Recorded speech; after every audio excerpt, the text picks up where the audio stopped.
Hello friends, welcome to our channel CSC study. जैसे कि इससे प्रीवियस वीडियो में हमने टीबीएमएस में हायरार्किकल मॉडल किया था, तो आज का हमारा टॉपिक है network model.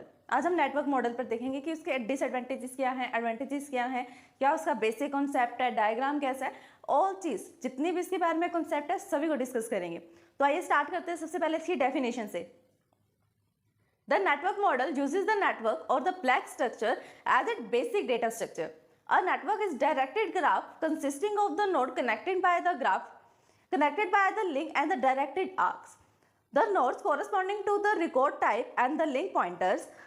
The network data structure look like a data structures या tree structures. वो क्या कह रहा है कि जो नेटवर्क मॉडल होता है uses the network and block structure. वो या तो नेटवर्क स्ट्रक्चर को यूज करेगा या ब्लॉक स्ट्रक्चर का यूज करेगा। अब नेटवर्क स्ट्रक्चर क्या होता है?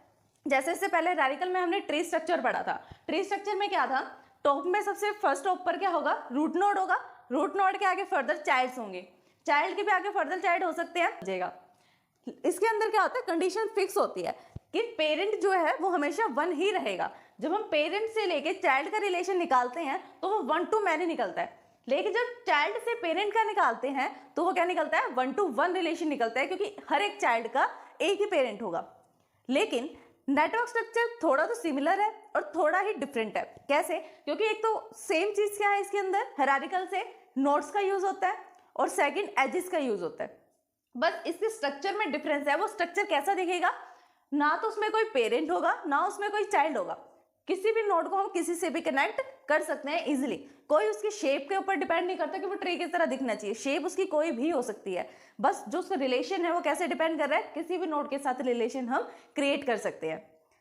वही चीज इसने लिखी है कि जो नेटवर्क है वो ब्लॉक स्ट्रक्चर की तरह दिखता है और नेटवर्क स्ट्रक्चर का यूज करता है as at the basic data structure, जो कि बहुत बेसिक डेटा स्ट्रक्चर है।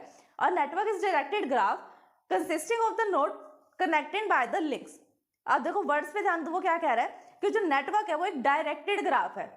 ग्राफ हमने सबने पढ़ा होगा डीएसए में। डायरेक्टेड ग्राफ का मतलब क्या होता है? हमारे पास नोड्स हैं, एजेस भी हैं, लेकिन जो एजेस है जो नोड्स को कनेक्ट कर रही है उन पर हमने क्या दे दिया? डायरेक्शन दे दी कि ये नोड अपवर्ड डायरेक्शन में जा रही है, राइट में जा रही है, लेफ्ट में या किसी भी डायरेक्शन में जा रही है, तो उसको हमने एक डायरेक्शन दे दी कि वो इस डायरेक्शन में जाएगी। तो जो डायरेक्टेड ग्राफ होता है उसका यूज हम कहाँ करते हैं? नेटवर्क मॉडल में। लिंक करने के लिए हम एजेस का यूज तो करते ही हैं, बस उनको डायरेक्शन दी है हमने। The nodes corresponding record type and the link to the pointers. अब उन लिंक्स को कौन क्रिएट करता है? पॉइंटर्स क्रिएट करते हैं। अगर हमें किसी भी लिंक को या किसी भी नोड को एक्सेस करना है तो हम किसकी हेल्प लेंगे? पॉइंटर्स की।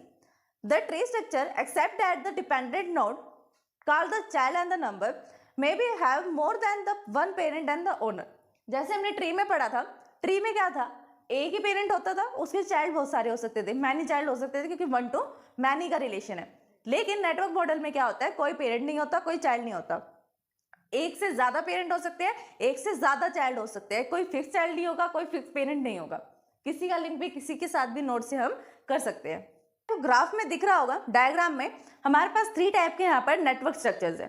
फर्स्ट नेटवर्क स्ट्रक्चर में हमें रेक्टेंगल टाइप या इन्फिनिटी टाइप कुछ बन रहा है। कैसे? नोड नंबर 1 है, 2 है, 3 है और 4 है। 4 नोड्स हैं हमारे पास और वो कनेक्टेड है आपस में। 1 2 के साथ कनेक्टेड है और 3 के साथ भी कनेक्टेड है। ऐसे 2 जो है वो 1 के साथ कनेक्टेड है और 4 के साथ कनेक्टेड है। फिर आती है 3 के बाद 3 जो है 1 से और 4 से कनेक्टेड है और 4 जो है वो 3 से और 2 से कनेक्टेड है। फिर जो इससे नेक्स्ट वाला ग्राफ है उसके अंदर भी हमारे पास 4 नोड्स हैं। 1 2 से भी कनेक्ट है, 3 से भी और 4 से भी, और 2 जो है वो 4 से भी कनेक्ट है। अभी ये डायरेक्टेड नहीं है। क्यों डायरेक्टेड नहीं है? क्योंकि इसमें हमें डायरेक्शन गिवन नहीं है। इसके अंदर डायरेक्शन भी हम गिवन में कर सकते हैं। फिर आते हैं इससे नेक्स्ट वाला जो आपको डायग्राम दिख रहा है, जिसमें A B C D E F तक हमारे पास नोड्स हैं। वो सारे नोड्स आपस में कनेक्टेड है। कैसे? A जो है वो C और D से कनेक्ट है, B D से कनेक्ट है, फिर C जो है फर्दर A से, F से और E से कनेक्ट है, F जो है वो C से और D से कनेक्ट है और D से कौन कनेक्ट है? एक G कनेक्ट है। तो आपस में कनेक्ट है। कोई किसी का पेरेंट नहीं है, कोई किसी का चाइल्ड नहीं है, बस आपस में उनका रिलेशन निकल रहा है। Which is basic operation of the network data model, कि नेटवर्क डेटा मॉडल पर बेसिक ऑपरेशंस कौन से हम परफॉर्म कर सकते हैं। It is a more symmetric in the nature than the hierarchical model. Hierarchical model से जब हम इसे कंपेयर करेंगे तो इसका नेचर जो है वो थोड़ा क्या है? सिमेट्रिक है, सिमेट्रिक नेचर है। इंसर्शन हम कर सकते हैं। It is a clear that a new part this applies to the easy inserted, कि जब हम किसी भी नोड को इंसर्ट कर रहे हैं तो उसको इजीली इंसर्ट कर सकते हैं, इजीली अपने नेटवर्क का पार्ट बना सकते हैं। ऐसे सिंपली डिलीट भी कर सकते हैं। डिलीट करने के लिए आपको करना क्या है, सिर्फ जिस नोड का जिस हमारे साथ कनेक्शन था, नोड नंबर ए है, नोड नंबर बी है और सी है, बी और सी जो है वो ए से कनेक्टेड है, तो सिंपली अगर हमें बी को डिलीट करना है तो हमें क्या करना पड़ेगा, ए से जो बी का लिंक है उसको कैंसिल करना पड़ेगा। उस लिंक को कैंसिल कर देंगे तो नोड क्या हो जाएगा, सेपरेट हो जाएगा अपने नेटवर्क से और वो डिलीट हो जाएगा। फिर आता है अपडेशन। अपडेशन में क्या है, updation is also the very easy in the model. Updation भी क्या है, बहुत ईजी है इस मॉडल में। अब देखते हैं हम इस मॉडल के एडवांटेजेस। फर्स्ट एडवांटेज कौन सी है इसकी, कॉन्सेप्चुअल सिंप्लिसिटी। कॉन्सेप्चुअल सिंप्लिसिटी में क्या आता है, just like the hierarchical model it is very simple and easy to implement.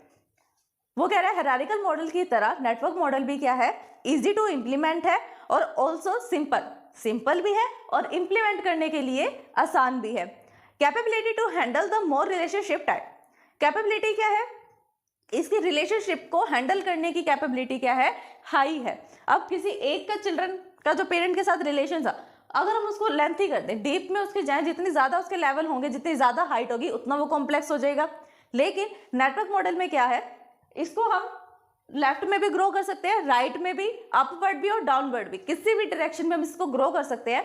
और साथ में इसका जो रिलेशन है क्रिएट करने का जो मेथड है वो भी इतना डिफिकल्ट नहीं है। रिलेशन निकालना इजी है इसके अंदर। वो यही कह रहे हैं कि जो नेटवर्क मॉडल है उसमें रिलेशन कैसा होगा, 1 to 1 भी हो सकता है, ऐसा भी हो सकता है कि एक नोड है उसका रिलेशनशिप एक ही नोड के साथ है, ऐसा भी हो सकता है कि एक नोड का रिलेशन बहुत सारे नोड्स के साथ है।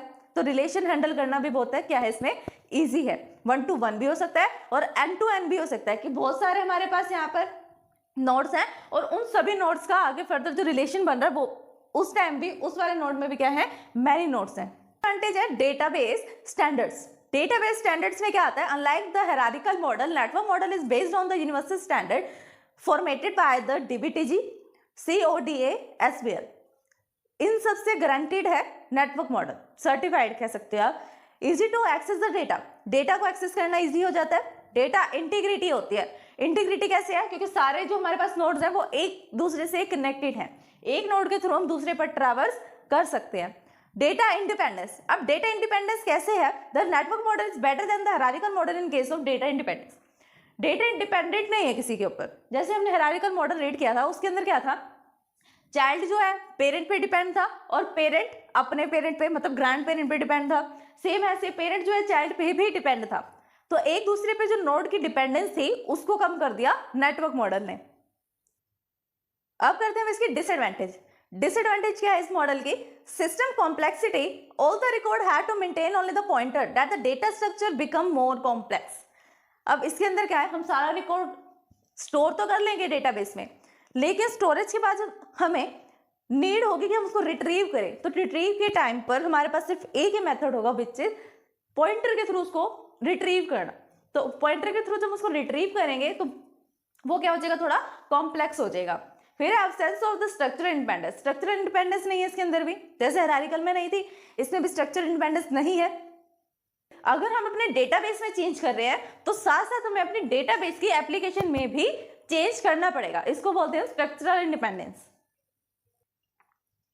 नेक्स्ट है एक्स्ट्रा मेमोरी रिक्वायरमेंट।